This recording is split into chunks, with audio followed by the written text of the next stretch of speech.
तो आज की स्टोरी एक ऐसे लड़के के बारे में है जिसकी मोम एक तलवार के मैजिक से गोल्ड में बदल जाती है और उसे इस कर्स को तोड़ने के लिए वर्ल्ड के एंड तक जाना होगा। तो चलिए शुरू करते हैं और इसे एंजॉय करने से पहले सब्सक्राइब बटन को दबाना ना भूलें। तो मूवी की शुरू में हम फ्लेक नाम के एक वाइकिंग क्लैन को देखते हैं जो समुद्र से मछलियां पकड़कर लौट रहे हैं। इनका लीडर है हेल्वर्ड नाम का एक वाइकिंग जिसे ये बोरिंग काम बिल्कुल पसंद नहीं है और वो चाहता है कि लाइफ में कुछ एडवेंचर और डेयरिंग होना चाहिए। तभी वो सामने से एक पायरेट शिप को आते हुए देखते हैं जिसका लीडर स्वैन नाम का एक बारबेरिक वाइकिंग है और वो हेल्वर को फिशिंग करते देख उसका बहुत मजाक उड़ाता है।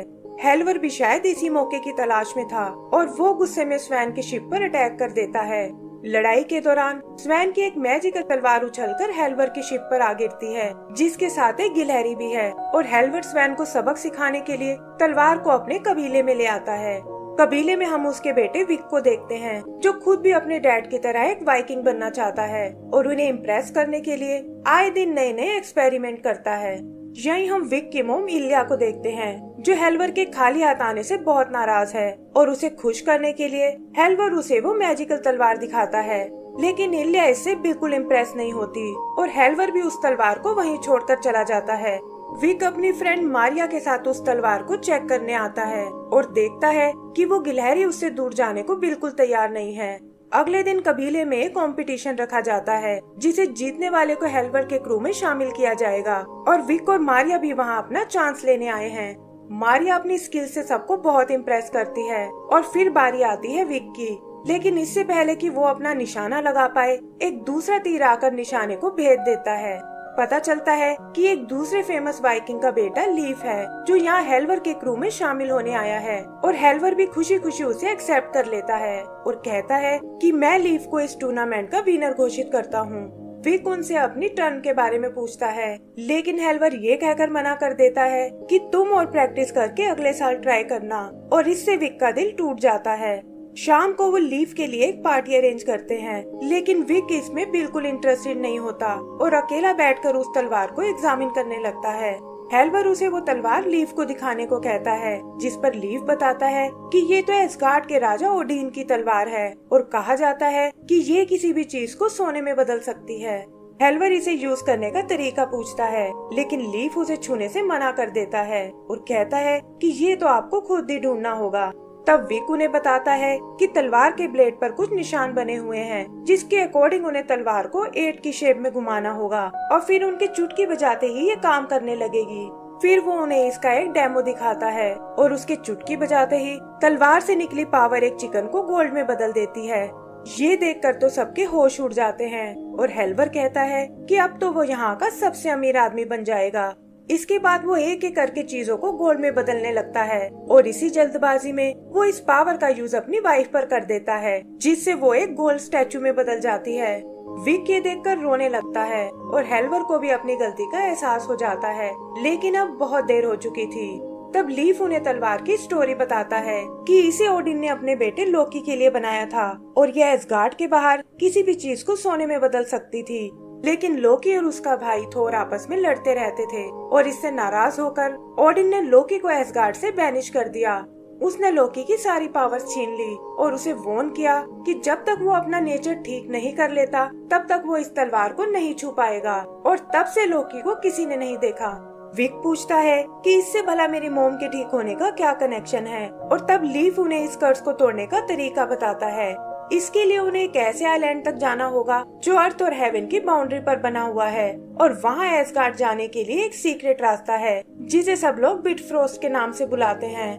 उन्हें इस तलवार से उस जगह को एक्टिवेट करना होगा जिससे तलवार की पावर्स खत्म हो जाएंगी और इलिया वापस अपने असली रूप में आ जाएगी। हेल्वर ये सुनकर एक्साइटेड हो जाता है, लेकिन लीफ बताता है कि ये करने के लिए उनके पास बस 4 दिन का वक्त है, वरना तलवार का कर्ज परमानेंट हो जाएगा। एक आदमी उस आइलैंड तक जाने का रास्ता पूछता है और लीफ बताता है कि मैं वहाँ जाने में तुम्हारी मदद कर सकता हूँ। विक भी उनके साथ आना चाहता है, लेकिन हेल्वर इसके लिए मना कर देता है और कहता है कि तुम अभी इस जर्नी के लिए बहुत छोटे हो। सुबह वो एक बोट लेकर उस आइलैंड के लिए निकल पड़ते हैं और पता चलता है कि विक और मारिया भी छुपकर बोट पर आ गए हैं, जिनके साथ वो गिलहरी भी है। तभी हम स्वैन और उसके पायरेट्स को आते हुए देखते हैं, जिसकी नजर इलिया के उस गोल्ड स्टैचू पर पड़ती है और वो समझ जाता है कि हेल्वर ने तलवार को यूज करना सीख लिया है। जल्दी ही दोनों ग्रुप के बीच लड़ाई शुरू हो जाती है और इसी चक्कर में विक और मारिया पायरेट्स के हाथ लग जाते हैं। स्वैन बच्चों के बदले हेल्वर को ब्लैकमेल करता है और हम देखते हैं कि उसने हेल्वर के ग्रुप को एक आइलैंड पर छोड़ दिया है और खुद तलवार और स्टैचू को लेकर वहाँ से निकल गया है। विक इन सब के लिए खुद को जिम्मेदार मानता है, लेकिन मारिया कहती है कि तुम्हें एक बार अपने डैड से बात कर लेनी चाहिए। विक भी कुछ सोचकर अपने डैड से बात करने जाता है, लेकिन हेल्वर उसकी एक नहीं सुनता और कहता है कि इसीलिए मैं तुम्हें अपने साथ नहीं लाना चाहता था, क्योंकि तुम एक वाइकिंग बनने के बिल्कुल लायक नहीं हो। तब लीफ उसे समझाता है कि विक एक बहुत ही समझदार लड़का है और तुम्हें एक बार उसकी बात सुन लेनी चाहिए। विक भी कुछ सोचकर एक आइडिया निकालता है और हम देखते हैं कि उसने एक पेड़ और क्रू के कपड़ों से एक बोट बना ली है और वो सब उसे लेकर पायरेट्स का पीछा करने लगते हैं। इधर स्वैन अपने लोगों के साथ एक पायरेट क्लब में आता है और कहता है कि अब हम कुछ दिन यहाँ आराम से गुजार सकते हैं। वहाँ वो क्लब के मालिक टेरी से मिलता है, जिससे उसने काफी उधार लिया हुआ है और कहता है कि आज मैं सारा हिसाब चुकता करने आया हूँ। टेरी भी इतने सारे गोल्ड को देखकर खुश हो जाता है और कहता है कि इससे तो तुम ये पूरा क्लब खरीद सकते हो। स्वैन जो अब तलवार को यूज करना सीख चुका था, अपने लोगों के लिए ढेर सारा गोल्ड बनाता है और कहता है कि अब हम यहाँ के सबसे अमीर पायरेट्स हैं। उधर विक और उसके साथी भी क्लब तक पहुँच जाते हैं, लेकिन देखते हैं कि वहाँ की सिक्योरिटी बहुत ही टाइट है। तभी विक एक डांसिंग ग्रुप के कॉस्ट्यूम्स को देखता है और वो सब उनका रूप लेकर अंदर पहुँच जाते हैं। स्वैन को लगता है कि ये सब शायद टेरी ने अरेंज किया है और टेरी भी इस मौके का फायदा उठाता है और कहता है कि इसके बदले तुम्हें स्टैचू का एक टुकड़ा मुझे देना होगा। स्वैन उसकी बात मान जाता है और विक देखता है कि एक आदमी उसकी मॉम के स्टैचू को अंदर ले जा रहा है। झुकता हुआ वो उसके पीछे जाता है और देखता है कि वो एक कटर से स्टैचू को काटने वाला है। वो एक गोल्ड ब्रिक की मदद से उसे रोक लेता है, लेकिन खुद उस आदमी के हाथों पकड़ा जाता है। इधर डांस करने के बहाने हेल्वर स्वैन से वो तलवार चुरा लेता है, लेकिन उनका ये ड्रामा ज्यादा देर तक नहीं चल पाता और स्वैन को उनकी सच्चाई का पता चल जाता है। हेल्वर के लोग वहाँ तबाही मचाने लगते हैं और जल्दी ही वो क्लब टूटकर नष्ट हो जाता है। फिर वो लोग अंदर विक की मदद करने आते हैं और मिलकर उस आदमी को ढेर कर देते हैं। आगे वो एक बोट लेकर वहाँ से भाग निकलते हैं और जाते जाते स्वैन की बोट को भी डिसेबल कर देते हैं ताकि वो उनका पीछा ना कर पाए। इसी तरह चलते हुए उन्हें काफी दिन बीत जाते हैं और मौसम भी बदलना शुरू हो जाता है। ठंड से उनकी बॉडी जमने लगती है और उन्हें कोई आइडिया नहीं होता कि वो अपनी मंजिल तक कब पहुँचेंगे। विक नोटिस करता है कि वो गिलहरी लीफ को बिल्कुल पसंद नहीं करती और उसे भी लीफ के इरादों पर शक होने लगता है, लेकिन मारिया उसे समझाती है कि ये सब तुम्हारे मन का वहम है और लीफ तो असल में हमारी मदद कर रहा है।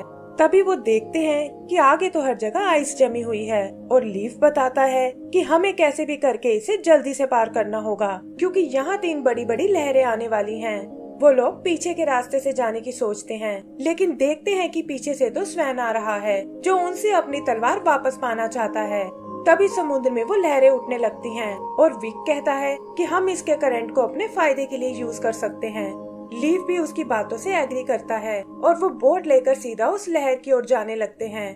लहरों की ढलान से उनकी स्पीड और तेज हो जाती है और विक अपने एक्सपेरिमेंट की मदद से बोट को स्टीयर करने में हेल्वर को सपोर्ट करता है। तभी वो एक और बड़ी लहर को आते हुए देखते हैं जो दोनों मिलकर एक टनल बना लेती हैं और वो सब इस मैजिकल रास्ते से होते हुए आगे बढ़ने लगते हैं।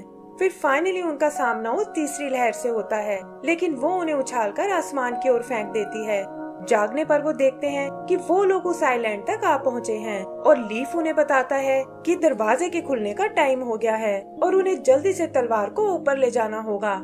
हेल्वर विक और मारिया से आगे जाने को कहता है और बताता है कि हम तुम्हारी मॉम को लेकर पीछे आ रहे हैं। मारिया अपने एरो से दीवार पर रास्ता बनाती है, जिससे विक और लीफ ऊपर चढ़ने लगते हैं, लेकिन वो खुद एरो टूटने के कारण पीछे रह जाती है और उधर हेल्वर भी अपने दोस्तों के साथ ऊपर जाने की तैयारी करता है।